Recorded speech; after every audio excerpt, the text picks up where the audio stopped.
Bienvenue à la Thermador Academy. Entre votre pompe à chaleur, votre radiateur et votre plancher chauffant, il y a un circuit de chauffage avec plein de tuyaux, plein de produits partout. Cela peut paraître complexe, mais en fin de compte, c'est très simple et très logique, surtout si on aime l'eau. Commençons par la base. C'est de l'eau chaude qui circule dans votre système. Votre circuit est une boucle fermée. Votre eau est réchauffée grâce à un générateur, pompe à chaleur ou chaudière. Elle circule grâce à un circulateur, une sorte de petite pompe. Elle est amenée vers un émetteur, donc un radiateur ou un plancher chauffant. Là, elle va diffuser sa chaleur, donc se refroidir, et elle est, grâce au circulateur, ramenée vers votre générateur. La boucle est bouclée. Tout serait simple si nous n'avions qu'un seul radiateur à la maison, car nous n'aurions qu'un seul débit à gérer. Nous avons plusieurs radiateurs, plus ou moins ouverts et fermés, parfois cumulés avec des planchers chauffants. On se rend bien compte qu'au départ comme au retour, il y aura un problème, surtout que notre pompe à chaleur n'a qu'un seul départ et un seul retour. Bref, ça crée des nœuds, un gros pataquès. C'est pour ça que nous installons une bouteille de mélange qui va servir de zone tampon pour équilibrer toutes ces différences de débit. C'est ce que nous vous expliquons en détail dans le module bouteille de mélange. Cette bouteille de mélange va couper votre circuit en deux parties. Côté générateur, donc la pompe à chaleur, c'est le circuit primaire. Côté émetteur, plancher chauffant ou radiateur, c'est le circuit secondaire. Dans ce circuit secondaire, nous avons aussi deux types de circuits. Le chauffage haute température pour les radiateurs et le chauffage basse température pour les planchers chauffants. Chacun a besoin d'un circulateur dédié pour leur propre débit. Pour protéger votre installation et prendre soin de votre générateur, de votre bouteille de mélange et de vos émetteurs, nous allons installer quelques accessoires. Alors pourquoi vous ai-je dit tout à l'heure qu'il fallait aimer l'eau? Tout simplement pour connaître ses propriétés. Alors commençons par notre circulateur. Notre circulateur est là pour faire circuler l'eau qui est un fluide. Le circulateur Evostat 2, composé de sa vis de dégommage, son moteur, à l'intérieur une turbine, son corps en fonte. L'eau arrive par ici, est accélérée par la turbine et repart par là. Ouvrons-le. En retirant les 4 vis, on peut retirer le bloc moteur. En retirant la vis de dégommage, on a accès à l'axe de la turbine. Voilà, comme c'est un moteur avec variateur, on peut demander à la turbine de s'adapter aux besoins de votre circuit. Il y a aussi une programmation pour le chauffage ou le plancher chauffant. On dit qu'on passe en mode pression proportionnelle pour les radiateurs ou circuits avec des pertes de charge importantes suite à des fermetures de robinet, ou alors le mode pression constante pour les planchers chauffants ou le circuit primaire. Seul le débit varie. Premièrement, elle est accessible et pas chère. Deuxièmement, quand on la chauffe, elle fait des bulles. Ces bulles d'air vont se promener dans votre tuyauterie. C'est ça qui fait ce bruit de glou-glou si typique. En plus, elles vont créer une poche d'air qui va gêner à la fois la circulation de l'eau et les échanges thermiques. C'est pour ça qu'il va falloir purger cet air, il va falloir le dégazer. Donc on va utiliser un dégazeur.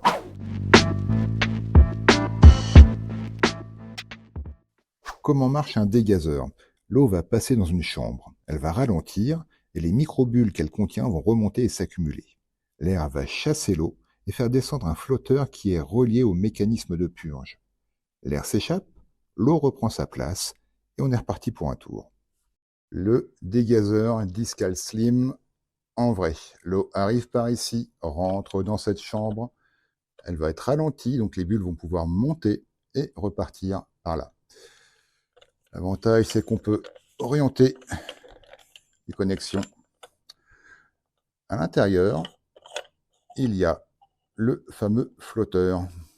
Quand l'air va s'accumuler, le flotteur va descendre et tirer sur ce mécanisme pour ouvrir et laisser s'échapper l'air.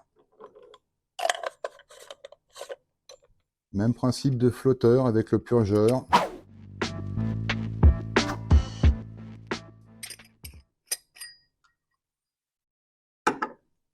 Celui-ci, en descendant, va tirer sur ce mécanisme et laisser s'échapper l'air. Ensuite, les frottements de l'eau et les réactions chimiques dans les tuyaux vont grignoter atome par atome votre circuit. Cela va créer des impuretés qui vont s'accumuler et gêner la circulation. On va donc devoir filtrer l'eau, la décanter grâce à un pot de décantation.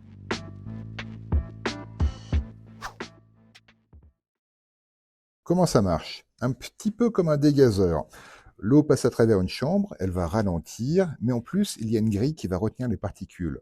Ces particules vont tomber par gravité au fond du pot. Ensuite, on ouvre un robinet pour évacuer les boues, c'est comme ça qu'on appelle ces impuretés. On ajoute aussi un aimant qui va bloquer toutes les particules ferreuses. Prenons le cas du Dirt Mag. Le principe est le même pour tous les pots de décantation ou pots à bout. L'eau arrive par ici, il y a une flèche qui indique le sens. Elle rentre dans cette chambre et elle va ressortir par là. Dans cette chambre, nous allons trouver une grille qui va stopper les impuretés, mais aussi un anneau magnétique qui va attirer toutes les particules ferreuses. Pour purger, c'est très simple, il va falloir tourner cette vanne à sphère. La clé se trouve sur le bouchon. Le Dirt Mag Plus, c'est exactement la même chose que le Dirt Mag. À l'intérieur, il y a une grille, sauf que, en plus, on vient lui rajouter en sortie un filtre. Même principe pour le Dirt Mag Mini. L'eau arrive par ici, elle peut ressortir par là ou par là, selon que l'on mette le bouchon ici ou là. À l'intérieur de la chambre, une grille. Enfin, pour purger, une vanne à sphère ici, le bouchon avec sa clé dessus. Pour les particules ferreuses, il y a cette barre magnétique aimantée. Pour les chaudières murales, nous avons le Dirt Mag XS. L'eau arrive par ici, passe dans cette chambre, repart par là. À l'intérieur, il y a un filtre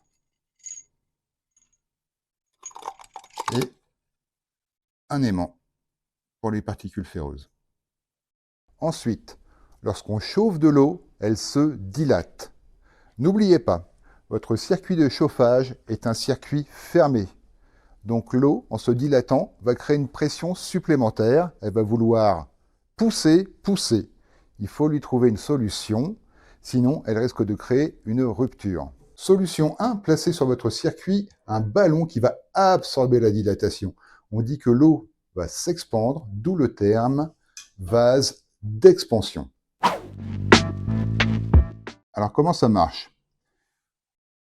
En son milieu, il y a une membrane élastique qui est là pour se déformer, en partie haute de l'air mis sous pression, avec une valve, comme pour vos pneus de voiture, et en partie basse, la connexion à votre circuit de chauffage. Le générateur se met en marche, l'eau commence à se dilater, elle va déformer cette membrane jusqu'au maximum. Puis quand le générateur s'arrête, l'eau refroidit et tout reprend sa place. Alors, comment optimiser au maximum le volume d'un vase d'expansion? Ici, on va gonfler la membrane pour qu'elle aille vraiment au ras de la paroi du bas, tout en laissant un petit filet d'eau pour éviter qu'elle colle avec le temps. On dit qu'on la gonfle à 100 grammes ou 0,1 bar de moins que la pression hydraulique à froid de votre circuit. Comme ça, quand l'eau va se dilater, on aura tout ce volume-là à pouvoir exploiter et non pas la moitié. Solution numéro 2, la soupape de sécurité. Votre circuit est en surchauffe, il se transforme en cocotte minute. Votre vase d'expansion a encaissé toute la dilatation possible, il ne peut plus rien. Il vous faut donc un accessoire de sécurité pour descendre la pression.